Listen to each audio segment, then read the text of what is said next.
নমস্কাৰ, মই ডক্টৰ মাধুৰ্যমন বৰা। মই ইউটিউব চেনেললৈ আপোনালোকক স্বাগতম জনাইছোঁ।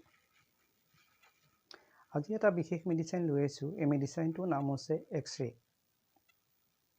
এইটো হোমিওপেথিক মেডিচিনৰ ডাইলিউশ্যন হয়। আৰু এই মেডিচিনটোৱে আপোনাৰ শাৰীৰিক আৰু মানসিক শক্তিক আপোনাৰ সঞ্জীৱনী শক্তি হিচাপে প্ৰদান কৰে। আৰু এই মেডিচিনটো আমাৰ দেহত এনেধৰণে কাম কৰে। 1 নম্বৰ লক্ষণ আপোনাৰ মগজুৰ ক্ষেত্ৰত।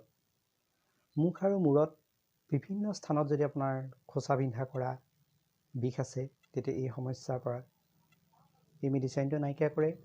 আৰু মূৰত যদি আপোনাৰ মাজে মাজে জনজনকৈ শব্দ হয়, মূৰৰ পিছফালে যদি আপোনাৰ ডিঙিত বিষ হয়, তেতিয়াও এই মেডিচিনটোৱে এই সমস্যাসমূহ নাইকিয়া কৰাত সহায় কৰে।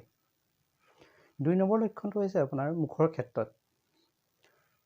জিভাত যদি আপোনাৰ ঘাঁ লাগে বা বিষ হয়, গা যদি আপোনাৰ অনবৰতে বমি বমি ভাৱ আহি থাকে, খাওঁতে যদি আপোনাৰ ডিঙিত অসুবিধাৰ সৃষ্টি হয়, তেতিয়াহ'লে এই সমস্যাখিনি এই মেডিচিনটোৰ পৰাই নাইকিয়া কৰিব পাৰি। 3 নম্বৰ হৈছে আপোনাৰ ছালৰ ক্ষেত্ৰত।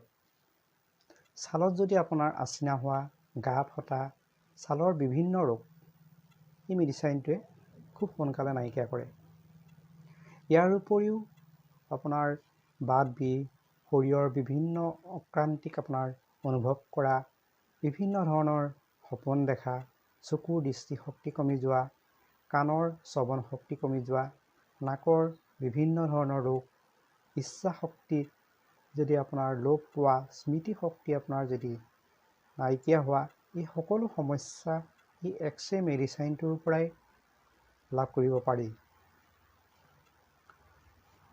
এই মেডিচিনটো ইউজ কৰিলে খুব কম পটেঞ্চি ইউজ কৰিব, আৰু কম পটেঞ্চি খালে খুব দীৰ্ঘদিন হয় আৰু ইয়াৰ ফলাফল।